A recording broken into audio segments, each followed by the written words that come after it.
8। तो आप सबसे पहले अपना रोल नंबर यहां पर लिखेंगे 001948। अब देखें ये 0 है तो इसको आपने पूरे तरीके से डार्क कर लेना है अच्छी तरीके से, और ये याद रखेंगे इसको आप जो फिल करेंगे वो ब्लैक बॉल पेन से करेंगे या ब्लैक पॉइंटर से करेंगे। इतनी ज्यादा जोर नहीं लगाएंगे कि पेज पे होल हो जाए। तो आप जरा ख्याल रखेंगे इस चीज का, क्योंकि आप फर्स्ट टाइम ये दे रहे हैं और ये ईआर शीट है, तो इसमें आपने इस चीज का ख्याल रख लेना है कि ये चीज आपसे गलत ना हो। इसीलिए आपकी आसानी के लिए वीडियो बना के दे रहा हूं। तो मैंने ये 0 पे भी सर्कल कर लिया। अब ये देखिए 1 है, मैं 1 पे सर्कल करूंगा इस तरीके से। इसमें किसी किस्म की जल्दबाजी आपने नहीं करनी, क्योंकि अगर आपने गलत कर दिया तो आप एब्सेंट हो जाएंगे और आपका रोल नंबर गलत हो जाएगा। अब ये 9 है तो 9 पे करेंगे हम।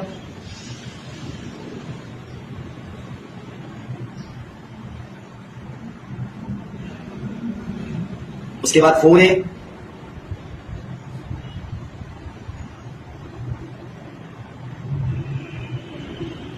उसके बाद 8 है। तो इस तरीके से आपका रोल नंबर पूरी तरीके से आपका फिलअप हो जाएगा, यानी आपकी अटेंडेंस भी एक तरह की लग जाएगी या आपकी कॉपी फिल हो चुकी है टाइटल पेज से। अब उसके बाद मैं आपको बताऊंगा कि यहाँ पर जो सबसे पहले लिखा हुआ है क्लास, बेसिकली जितने भी 9 स्टूडेंट होते हैं तो वो SSC पार्ट 1 होते हैं, तो आप यहाँ लिखेंगे SSC पार्ट 1।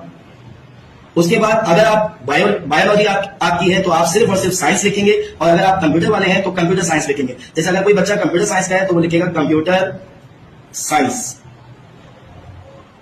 और अगर सिर्फ साइंस का है यानी बायोलॉजी लिए तो सिर्फ वो साइंस लिखेगा। अब कल जो आपका पेपर है वो है 2 मई 2025, तो आप डेट किस तरीके से डालेंगे, 2 मई 5वां महीना होता है 2025। अब आपने यहाँ पर एनुअल एंड सेकंड एनुअल पे टिक कर लेना है और यहाँ लिख देंगे 2025 इसको। उसके बाद सब्जेक्ट में आप लिखेंगे मैथ, कैपिटल में लिख देंगे या स्मॉल में भी लिख सकते हैं, कोई इशू नहीं है। एसएससी कौन सा है आपका भाई, एसएससी पार्ट 1 है। सेंटर नेम, अब किसी भी बच्चे का जहां सेंटर पड़ता है या गवर्नमेंट में पड़ता है या प्राइवेट में पड़ता है, तो अगर जैसे स्कूल का नाम है SM पब्लिक स्कूल, किसी बच्चे का जहां सेंटर पड़ेगा वो यहां पर लिख दिया जाएगा। तो ये टाइटल पेज फिल हो गया। अब आते हैं सेकंड पेज पे। सेकंड पेज पे आपने कुछ नहीं करना। उसके बाद आते हैं आपके एमसीक्यूज होंगे। जैसे क्वेश्चन पेपर पे आप देख रहे हैं कि 1 से लेके टोटल कितने एमसीक्यूज हैं, 15 एमसीक्यूज हैं। इस 15 एमसीक्यूज को फिल कैसे करना है, फर्स्ट कीजिए ये एमसीक्यूज है, इसका option A B C D, इसका राइट ऑप्शन है 2, तो इस पे आपने 2A है तो आपने A पे सर्कल बना लेना है। इसी तरीके से इसका आंसर फर्स्ट कीजिए क्या है, C है तो आपने C पे बना लेना है। इस तरीके से टोटल आपने पूरे 15 एमसीक्यूज करने। अगर आपने ये किया कि एक एमसीक्यूज पे यानी एक क्वेश्चन पे आपने दोनों उस पे सर्कल पे कलर कर दिया तो वो एमसीक्यूज खत्म हो जाएगा यानी रॉन्ग हो जाएगा। ठीक है, तो इस चीज का ख्याल रखेंगे कि एक ही दफा एमसीक्यूज देखें अच्छे तरीके से और उसको फिलअप करें। उसके बाद नेक्स्ट पेज पे आते हैं। नेक्स्ट पेज ये आपने यूज नहीं करना। अब आते हैं क्वेश्चन नंबर, जैसे फर्स्ट कीजिए क्वेश्चन पेपर, यहाँ क्वेश्चन नंबर 2 ये लिखा हुआ है। अब आपने फर्स्ट कीजिए क्वेश्चन नंबर 2 नहीं करना, क्वेश्चन नंबर 2 आपने अटेम्प्ट नहीं करना, तो आपने क्वेश्चन नंबर 2 का ये वाला पेज आपने छोड़ देना है। फिर आ जाइए आप अगले पेज पे, आप पेज फोल्ड करेंगे क्वेश्चन नंबर 3। क्वेश्चन नंबर 3 यहाँ पर आपने टोटल 6 क्वेश्चन अटेम्प्ट करने। भाई आपने पहले टिक मार्क कर लिए कौन कौन से क्वेश्चन अटेम्प्ट करने। बिल फर्स्ट कीजिए, ये आपने क्वेश्चन 3 अटेम्प्ट करा, 4 5 6 7 8, 1 2 3 4 5 6, तो ये क्वेश्चन आपने अटेम्प्ट करे फर्स्ट। तो आप क्वेश्चन नंबर 3 4 5 6 7 8, तो आप question number 3 4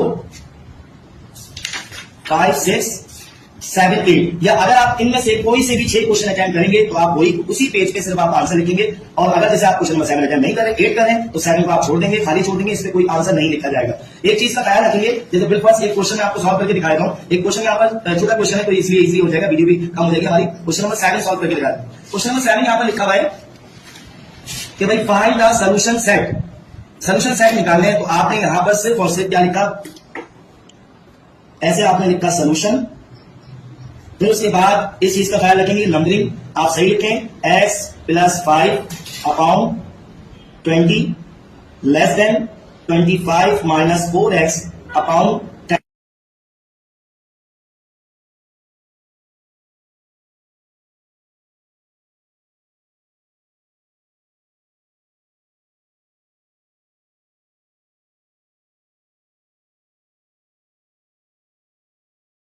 x less than 5, तो यहां पर आप पूरा क्या लिखेंगे इसका आंसर। बस ये आपका क्वेश्चन नंबर 7 है। इस तरीके से आपने टोटल 6 क्वेश्चन अटेम्प्ट करने हैं। अब आ जाते हैं सेक्शन सी की तरफ। आप यहां पर देखेंगे question number 9, question number 10, question number 11 तक। यहां से क्वेश्चन नंबर 12 शुरू है और सेक्शन सी शुरू है। कहीं आपने हेडिंग नहीं बनानी, सिर्फ और सिर्फ ब्लू इंक पेन और ब्लैक पॉइंटर या ब्लैक पेन आपने यूज करना है। अब आप यहां पर सेक्शन सी में आपने 3 क्वेश्चन अटेम्प्ट करने हैं। जो आप क्वेश्चन अटेम्प्ट कर रहे हैं उसके लिए आपके पास 2 पेज है। क्वेश्चन नंबर 12 अगर आप फैक्टराइजेशन का कर रहे हैं तो आपको 4 पार्ट करने होते हैं। आप 2 पार्ट आज इसके यहाँ कर दें और 2 पार्ट इसके अगले पेज पे करें। इसी तरीके से क्वेश्चन नंबर 13 अगर आप अटेम्प्ट करना चाहें तो 13 करें। 13 के लिए आपके पास 2 पेज रिक्वायर्ड है। 14 में भी आपके पास 2 पेज मौजूद है। 15 में भी आपके लिए 2 पेज मौजूद है। 16 भी आपके लिए 2 पेज मौजूद है। अच्छा, यहां बना हुआ आएगा ग्राफ। अगर जो बच्चा ग्राफ करना चाहे तो याद रखिएगा, जब आप ग्राफ सोल्यूशन सेट निकालेंगे तो यहां ऐसे लाइन पेंसिल से ड्रॉ नहीं करेंगे। आप इक्वेशन 1 लिखेंगे, सोल्यूशन टेकन इक्वेशन 1 उसके सोल्यूशन सेट निकालेंगे, फिर उसके बाद आप यहां लिखेंगे टेकन इक्वेशन 2 उसके सोल्यूशन सेट निकालेंगे। उसके बाद इसका यहां पर क्या बना देंगे, ग्राफ बना देंगे। ग्राफ यहां पर इम्पोज हुआ आएगा, बना हुआ आएगा, और ग्राफ याद रखिएगा पेंसिल से बनेगा और शार्प पेंसिल से बनेगा। इसमें किसी किस्म की शेडिंग नहीं होनी चाहिए। तो ये आपको जो समझाने का मकसद था, ईआर शीट, इसमें आप कोई गलती नहीं करेगा कोई स्टूडेंट, ताकि उसके लिए पेपर में आसानी हो।